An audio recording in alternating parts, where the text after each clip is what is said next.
Hello, fellow travelers, and welcome to the Hardlight Network. Today's the day, guys. Today's the day that Shadow of the Erdtree releases its gameplay reveal trailer 5 hours ago. We're going to go to it. 5 hours ago, it dropped. Very excited. Bandai Namco dropped it 5 hours ago. IGN dropped it 4 hours ago. Bandai Namco America dropped it 4 hours ago. Very excited. We're going to watch. We're going to watch it together. I'm very excited for the DLC Shadow of the Erdtree. I'm not some normie poser. I'm not some influencer celebrity gamer. I'm actually just like a regular dude, and I've got 500 hours in the game, and I'm ready to put 500 more in. So they said it was an expansion equivalent. I remember the early talk about the DLC was that it's equivalent to an expansion. So from where I come from back in the day, what that meant, an expansion meant you basically got like a whole new game. We're talking, on the low end, Shivering Isles DLC for the Elder Scrolls Oblivion, and on the high end, we're talking about entire World of Warcraft campaigns. So, used to have expansions back in the day. They were incredibly large, massive additions to the base game. With the scale of the Dark Souls DLC, I can't even really say that I'll be upset if we get something a little more tight and controlled, as long as the price point is good. But the way that they've been hyping it up, I don't think that Miyazaki and Bandai Namco and FromSoft is gonna. I don't think they're gonna hype up more content than they have. I don't think they need to do that. They've got a pretty strong track record. Their games are great. The community's solid. The lore community, YouTube community is super solid. So, I don't think there's a real need. Y'all are seeing my secrets back there. I gotta cover my secrets. But I don't think there's a real need for them to play the Skyrim Elder Scrolls hype game to get people to buy it. So, without further ado, guys, we are going to. I don't have my headphones. I gotta find my headphones. Hold on. Guys, I found the headphones. I found my headphones. You would never guess where they were. Put your guesses for where my headphones were in the chat. But we're going to go ahead and watch, guys. Very excited. Let's do this, man. Let's watch this one.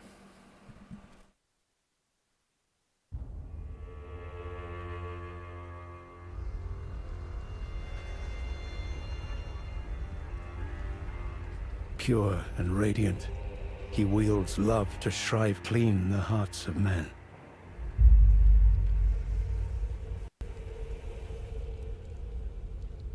There is nothing more terrifying.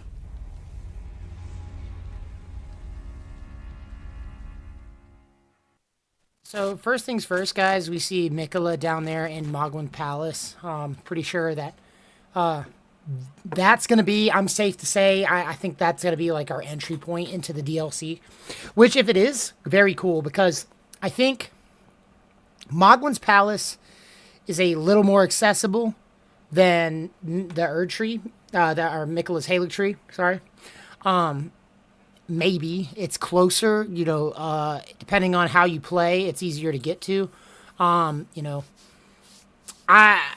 don't really like the idea of pushing the festering bloody finger arc on the character to get there. That's assuming that this is the start point of DLC, right?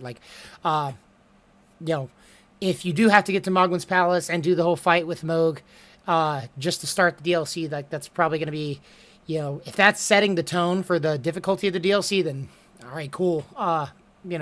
Maybe that would make sense to me as the starting point, because that's where Mikola's physical body is.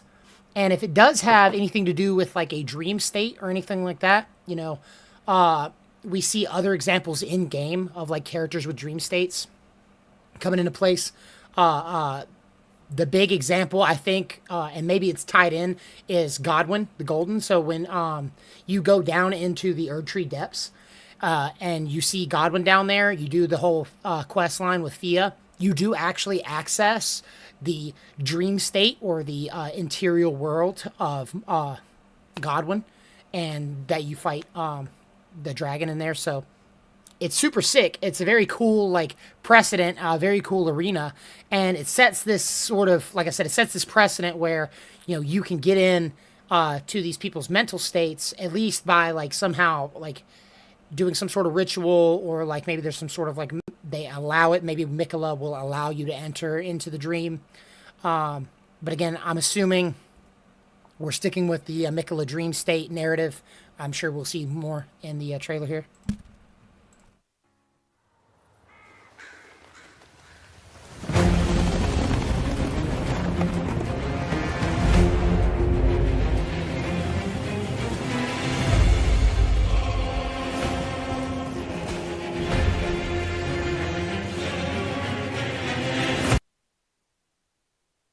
Okay, hold on now. Let's. Is that's not the Erdtree? That's the Haligtree. That's like broken off. The main stalk right there, you can see where it's broken off, and then there's an offshoot that comes up with the molten looking golden. Maybe, and then just again speculation here. Maybe Mikola is doing the Erdtree cycle with the Haligtree, right? Maybe he's trying to replace the Erdtree with the Haligtree in the cycle, right? Maybe this is in the past, in the distant past. Maybe this is a previous cycle of the Erdtree, closer to when it was the time of the Crucible. It doesn't look like Leyndell at all. Like the architecture looks similar, particularly like this tower that's right here, leading up to what looks like the main trunk of this tree here. But yeah, it looks like a completely different environment. There's all these different plateaus, which is sick. Huge map, looking like so far, and lots of verticality too. So they're probably going to be making tons and tons of use of torrent, which indicates obviously that they got a big map. And if they're going to fill it out with as many little small dungeons, points of grace, outposts of enemies and stuff like that, I'm excited to see how they do that. Let's see if we can see some enemy encounters, bro. In that forsaken place, blood must spill. Blood of your fellows. The Erdtree faithful.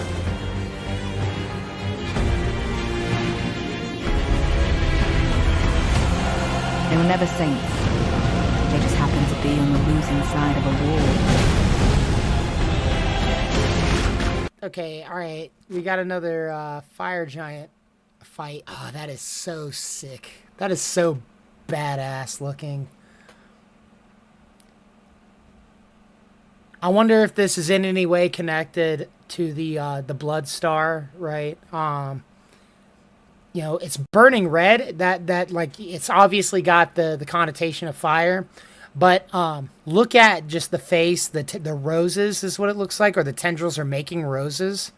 It's got these tendrils coming out. Maybe there's people in there, dude. Just sick boss design. And this is something I actually, I really, you had to glitch to get Torrent in on the fire giant fight. So maybe this was like sort of a response.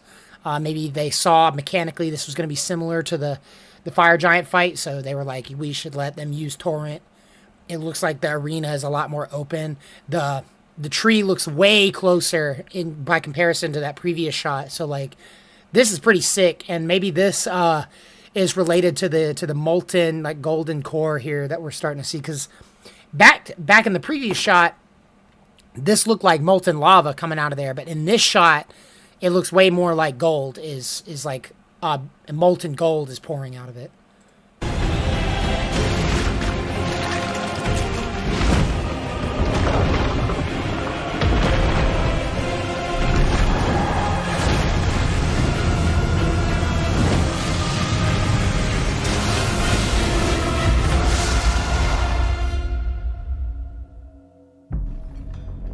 Mother, wouldst thou truly lordship sanction in one so bereft of light?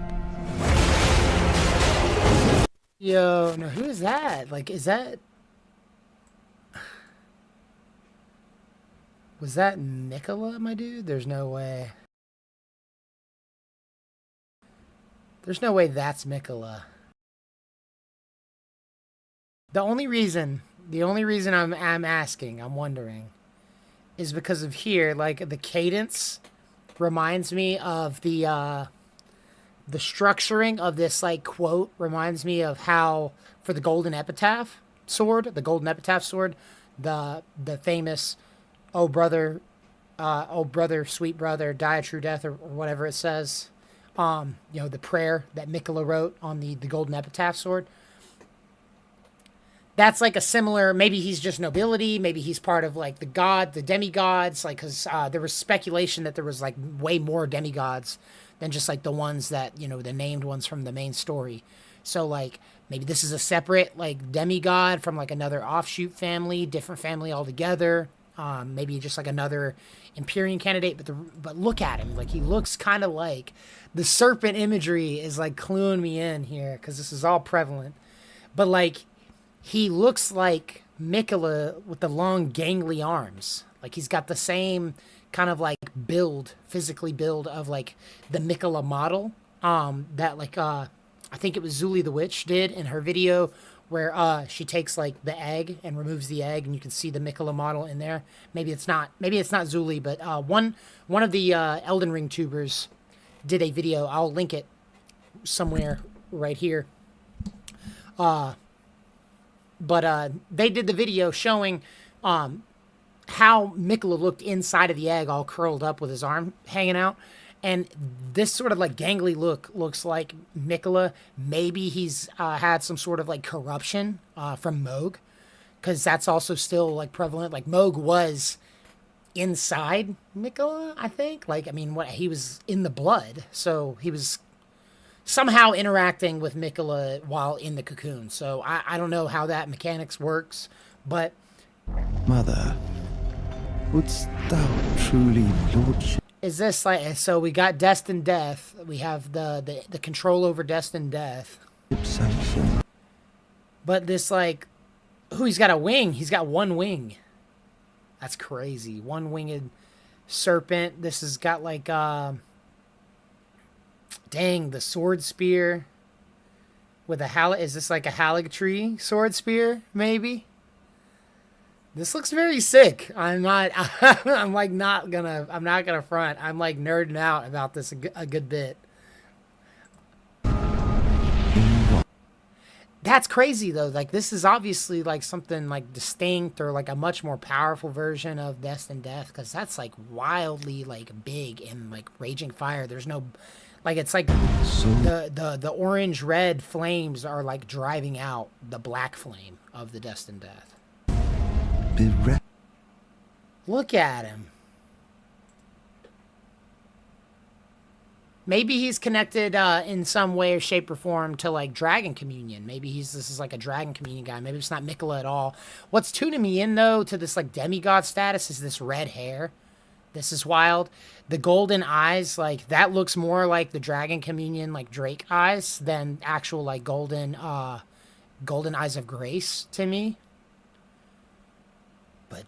Damn, that is like that is such a good aesthetic. Look at that picture. Like, that's a displate. Whoever's watching, if you guys are from displate, that's a displate. That is a displate you want to see on the wall.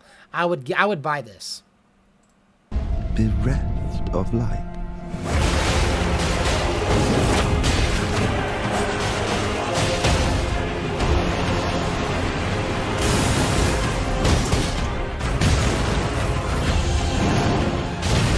I presume you, too, are keen to know just what kind Mikola is doing here.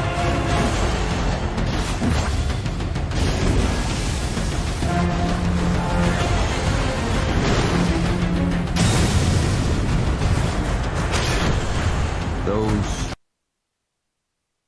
Yeah, this is astonishing. This is phenomenal. The set pieces are even better. I mean, what can you expect? But look at the vibe here. Look at the offshoots. This is like, looks like this is some sort of like Crucible magic. So we might see that popping up in the DLC, the Crucible magic. Because this is from all the lore videos where the shooters, like the little crowns, are running off of the main trunk after it's been cut. And that might be the case here with Miquella's Haligtree. It might get cut. I might get like hewn down, and then like another offshoot might come off. So maybe this is in the distant future, guys. Maybe this is another cycle entirely. Could be. There's no reason why, with the metaphysics of the world, why you couldn't be, doing multiple iterations of different cycles, and then end up in a cycle where Miquella's Haligtree does take place, usurp the Haligtree and stuff like that. So I don't know, like, it'd be cool, but I don't know how you would go back and forth between the two worlds. Those stripped of the grace of gold shall all meet death in the embrace of Vesna's flame. Come now. Touch the withered arm and travel to the realm of shadow. I will not be far behind. May we meet again.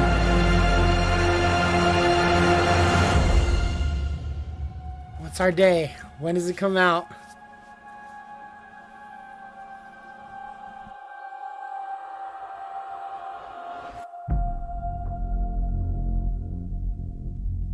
Bro.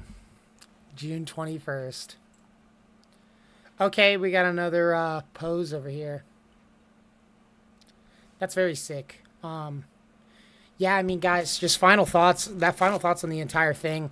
It looks phenomenal. Looks exactly with the type of standard that was set by the vanilla game is being upheld and maybe potentially even surpassed. It looks great. Cannot wait to get my hands on the DLC. I want to get right into it immediately. Like I said, I've already got 500 hours in. Got to get another 500 out of it. I'm going to go ahead and start prepping a couple characters for first game playthroughs right now. Start building some characters to go into this DLC. Just from what I'm looking at, we're definitely going to see some more Destined Death stuff. I'm speculating on the Crucible magic, it's looking like, because just from some of the enemies that were popping up, if we get anything close to like the types of magic and stuff that was on display, I'm very excited to see the potential for expanding the miracles and sorceries. I am interested to see how this narrative ties in to the vanilla story. If it's an offshoot campaign, if it doesn't really have anything to do with what goes on in the main campaign, the main storyline, or if it ties back into the cycle as a potential, like, I don't, you can't really say it's like as another tertiary option. I don't know, like, to me, guys, I'm just gonna go ahead and state the multifaceted ending of Elden Ring is great for roleplay reasons. When it comes down to like lore and canon, though, I can imagine they're probably gonna go with like the Shattered Lord, the True Order, or maybe even like Ronnie, her quest line. The rest of the quest lines, like, I don't know, like, even Ronnie seems like a little too much, like, off in a different direction. Like, I think that maybe, potentially, we could see a sort of reconciliation of this cycle, or if this pose over here to the side is any indicator of what we're going with, maybe this is the foundation of the cycle. Maybe Miquella's meddling in the metaphysics of the world is actually contributing to this like cyclical nature of the Erdtree. So maybe by resolving the Shadow of the Erdtree DLC, you will gain some sort of insight or knowledge, or maybe some sort of like set of items or whatever, key items that you can take back to the main quest line and have a completely different ending with the main story. That would be cool to see, Maybe you go into the DLC, get a couple keys to unlock a brand new ending at the very end of the base game. I would like that very much. It would make the DLC a lot more satisfying too. I feel like if they found a way to tie it back in to the main stuff. So I'm excited, guys. This looks like an incredible experience. Already, all things considered, it looks great. It's clearly a continuation. It doesn't look like jarringly different, but like the main enemy that I'm really interested in is this lion-headed enemy that was popping up at the around the middle here. because it looks like, an omen. Yeah, you see there. Yeah, I knew I saw the omen horns sticking out of it. But it looks kind of like a Margit enemy mixed with like a Godfrey type enemy, because it looks like there's some grafting involved. There's like a leg back here and a leg up here. I noticed a lot of legs, but I don't see any arms. And like there's this massive head with some antlers coming out of it. So maybe this is like a crucible beast or something. But for whatever reason, I just am getting this like vibe. I'm getting this mentality that like the crucible is going to play an incredible like role in the DLC. I think the crucible and some of the unresolved sort of plot holes are going to come up there. And maybe Mikola is tapping into that to make the Halleck tree flourish. I don't know. Rampant speculation. I'm like literally all over the board with it. But, I can barely contain my excitement, guys. It looks freaking awesome. It looks like super sick, and I can't wait to get it. So, June 21st, mark your calendars. They are doing collector's edition pre-order, which looks cool. But yeah, June 21st, it's an expansion pack type DLC. So, yeah, that's going to do it for me, guys. What do you guys think in the comments? Are you excited for Shadow of the Erdtree? Because, when it comes down to it, man, more Elden Ring is not going to be a bad thing altogether, regardless of the direction they take it. So let me know what you guys think in the comments. That's going to do it for this one. Until next time, love you guys. Safe travels.